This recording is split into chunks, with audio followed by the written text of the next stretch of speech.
Hey everyone, welcome back to Kubrick Corner with me, Sean Wilson. So it's now 24 hours since I was lucky enough to attend a preview screening of Jordan Peele's new movie Us. That's Jordan Peele as in the director of the sensational Get Out from a couple of years ago. And I've deliberately left this review for a good 24 hours or so because I've needed to process this new film of his because believe me, there is a lot to process. You might have seen some of the advance word on Us. It played at the South by Southwest Film Festival in America just recently, where it terrified critics and generated a significant amount of critical acclaim for its ambition and for Jordan Peele's defiance of the whole sophomore slump, because one might expect after Get Out had such a sensational impact that this new film might let the side down a little bit. Critics have generally agreed that it hasn't. It's got 100% on Rotten Tomatoes, and I'm delighted to report I think it's a really, really tremendous piece of work as well, which is no mean feat given how brilliant and drum tight Get Out was as a piece of storytelling, both a satire on liberal racism and also a creepy kind of Invasion of the Body Snatchers meets 12 Years a Slave horror comedy. Get Out was a really, really confidently handled film. Astonishing to think that it was Jordan Peele's solo debut movie. I mean, he had co-directed with Keegan-Michael Key, his regular cohort. He made that strange film Keanu with Keegan-Michael Key, and of course they both came out of comedy together, the Key and Peele partnership. But Jordan Peele went it alone for Get Out, and it was an astonishingly confident film. He became the first ever African American filmmaker to receive the Oscar for Best Original Screenplay. That film had a real impact. It had its finger on the pulse of modern day America. It was scary and funny and really gripping all at the same time. So how can Us possibly live up to it? Well, I've got a tricky task on my hand here because I can't really describe any of what happens in this film without giving it away. And indeed, if you've seen the trailers for the film, they've actually done a very, very good job of not really indicating anything that happens beyond the first half an hour. So I'm going to do the same.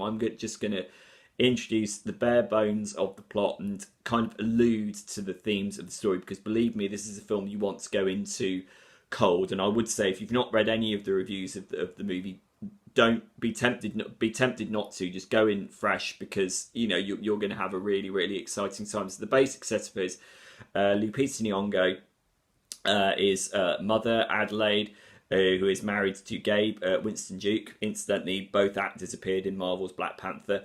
They have two children, and they are vacationing in California by the beach.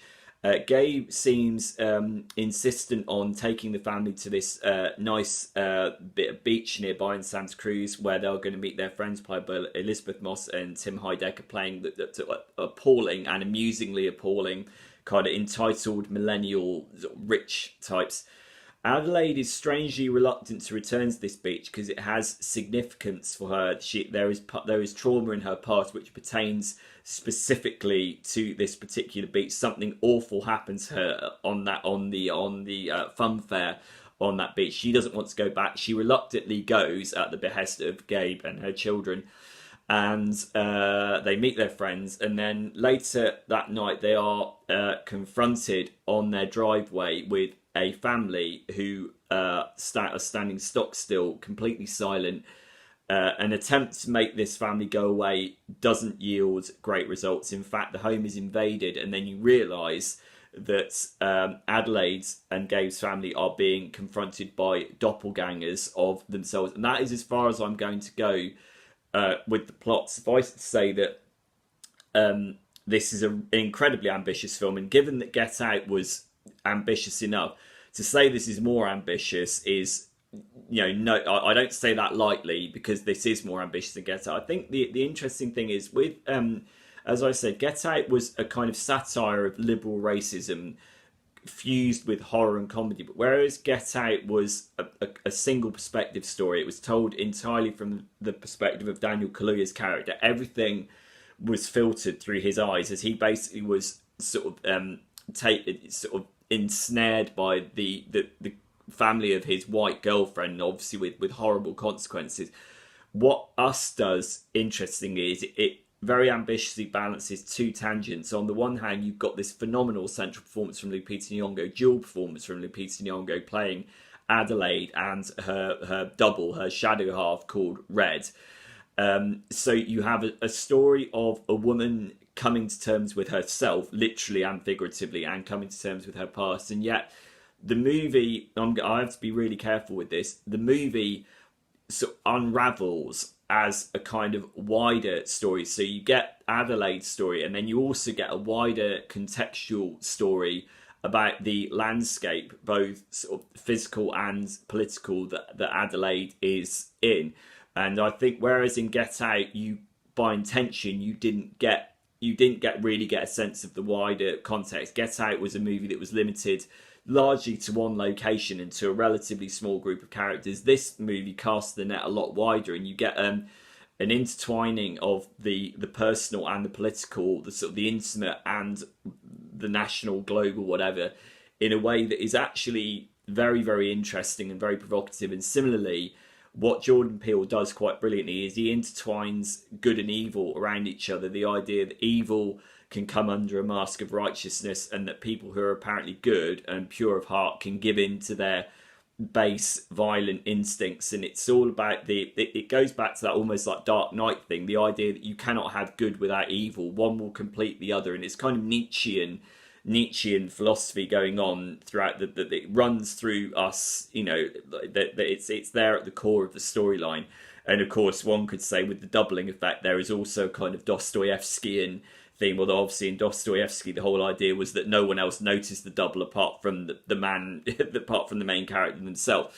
So there is a lot of that kind of ironic doubling up, sort of, the light side and the dark side, good and evil, all of that is going on. So it's got real philosophical, morbid undercurrents to it. I mean, I suppose the best way I can describe this movie without getting too blasé about it is it's funny games meets Candyman with a dash of David Lynch in it as well. Jordan Peele himself has said that he tasked the actors with watching certain choice films to get them in the mood for filming it. He himself has cited Steven Spielberg, and indeed Lupita Nyong'o's son is seen wearing a Jaws t-shirt early on, and indeed throughout a lot of the movie. So Jordan Peele is not backwards in coming forwards in acknowledging his movie references, and I like that. I like the sort of the fact that this is a self-aware sort of movie literate universe that the movie is operating in. And certainly when you look at the visual and sonic aesthetic of Us, like Get Out,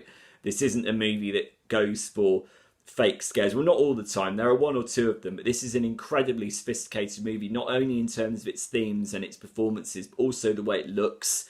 It's a beautiful film to look at. I mean, the set pieces that Jordan Peele staged in this are so far beyond anything that was in Get Out. And again, given that Get Out was a fantastic film, that is a really, really high compliment. You got Michael Abel's incredibly creepy sort of Stravinsky Penderecki-esque juddering score, which mixes with these ironically used pop staples, including Looney's "I Got Five" on it, which plays a very important role in the storyline. All of this is incredibly rich and sophisticated, and it will leave you with so many questions rattling around in your head. And the other thing I want to mention is that Jordan Peele has become a lot more sophisticated in terms of dropping humour in the midst of something quite horrible going on. And I don't mean whereby he'll stage something horrible and then punctuate it with a gag afterwards. What happens a lot in Us is in the midst of something quite grisly and quite nasty happening, he will have the audacity to land a gag right in the middle of the nastiness. So you get these very confidently managed tonal shifts, which indicate a filmmaker who is becoming increasingly confident with his material. The scope of the movie, as I've said, is a lot wider than it was in Get Out.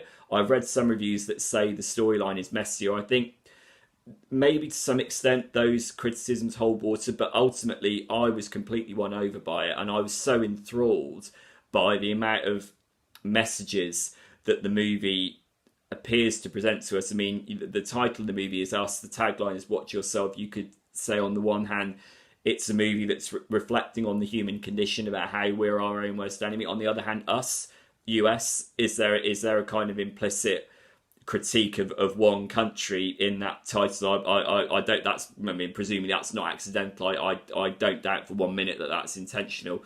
Lupita Nyong'o is fantastic, and I was struck when I was watching. Actually, this is the first lead role that I've seen Lupita Nyong'o do, because previous roles she won Best Supporting Actress for 12 Years a Slave, in which she was part of an ensemble. Movies like Jungle Book and Star Wars, she doesn't actually turn up in. She does motion capture, but you don't actually see her. So weirdly, although she's been around for a few years now, this feels like it was like I was discovering a new actress that I hadn't seen before, because this is I think the first lead role that I've seen her tackle, and she's brilliant. And the way that she communicates both this loving yet deeply afflicted mother character, and also the monstrous tethered flip side, is it's a textbook example of physical acting. It's really well done. All of the rest of the actors playing the family, including Winston Duke, are brilliant. I think this is a really, really tremendously mounted, very uncomfortable film. It's scarier than Get Out, and I mean that as a compliment. It will leave you with loads of questions, and it's out in the UK on the 22nd of March, and I'd love to know what you think of it. It's called Us. It's directed by Jordan Peele. I'm Sean Wilson. This is Kubrick Corner, and I'll see you soon. Bye.